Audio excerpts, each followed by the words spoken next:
ಇವತ್ತ first day ಶಾಲೆ ಹೊಂಟೇನ ನಂಗೆ ಹೊಸ ಫ್ರೆಂಡ್ಸ್ ಸಿಗ್ತಾರೇನಿಲ್ಲ 50 ರೂಪಾಯಿ ಎಲ್ಲಿ ತಂದು ಮಗನ ಮನ್ಯಾನ ತುಡು ಮಾಡ್ಕೊಂಡ್ ಬಂದೇನ ಕರೆ ಶಾಲೆ ಹೊಂಟೇನ ಅಂತಂದೆ ನಮ್ಮಪ್ಪ 5 ರೂಪಾಯಿ ಕೊಟ್ಟಾನ ಪೆಪ್ಪರ್ಮಿಂಟ್ ತಗೋಲೆ ಚಿಕ್ಕಪ್ಪ ಸುಳ್ಳು ಹೇಳ್ತೇನ ಮಗನ 50 ರೂಪಾಯಿ ತುಡು ಮಾಡ್ಕೊಂಡ್ ಬಂದಿ ಪೆಪ್ಪರ್ಮಿಂಟ್ ತಗೊಳ ಕುರ್ಕುರಿ ತಗೊಂಡ್ಬಿಡ್ತೇನೆ 5 ರೂಪಾಯಿದಾಗ ಅಷ್ಟೇ ಮಾಡ್ತೀನಿ ಹೊಸ ಫ್ರೆಂಡ್ಸ್ ಆದ್ರಂದ್ರೆ ಅವ್ರಿಗೆ ಕೊಡ್ತೇನೆ ನಾ ಒಂದ್ ಎರಡ್ ಶಾಲ್ಯಾಗ ನಿನ್ನ ಹೆಸರು ಕಲ್ಲಮ್ಮ ಅಂತಂದ್ ಯಾರಿಗೂ ಹೇಳಂಗಿಲ್ಲ ಇಲ್ಲ ಅಂದ್ರೆ ಕಲ್ಲಿ ಅಂತ ಪ್ರೀತಿ ಇಲ್ಲ ಅಂದ್ರೆ ಪ್ರಿಯಾ ಅಂತ ಹೇಳ್ತೀನಿ ಹಾ ಚಂದದ ಹೆಸರು ಅದನ್ನ ಎಲ್ಲರ ಹಾದಿಯಾಗ ಬಿದ್ದು ಅಂದ್ರೆ ಏನ್ ಮಾಡ್ತಿ ನಿಮ್ಮ ಮನ್ಯಾನವ್ರ ಕಳ್ಸಿ ಅವ್ರ ಕೈ ಕೊಡ್ತಾನ ಯಾಕಪ್ಪ ಹುಡುಗನ್ ಕೂಡ ಏನ್ ಜಗಳ ನೋಡ್ ಕಾಕ ಮನ್ಯಾಂತ್ರ ರೊಕ್ಕ ತುಡು ಮಾಡ್ಕೊಂಡ್ ಬಂದಾನ ನಾ ಏನ್ ಹೇಳತ್ತು ಮನ್ಯಾನ ಕರ್ಕೊಂಡ್ ಬಾ ಕೊಡ್ತನ ಅಂತ ಹೇಳತ್ತನ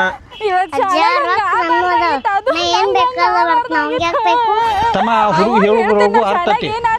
ಅವನು ರೊಕ್ಕ ವಾಪಸ್ ಕೊಟ್ಬಿಡ ತಮ್ಮ ಎಷ್ಟ್ ಕೊಟ್ಟಿದ್ಯೋ ರೊಕ್ಕ 500 ಸುಳ್ಳು ಹೇಳ್ತೇನ ಮಗನ 50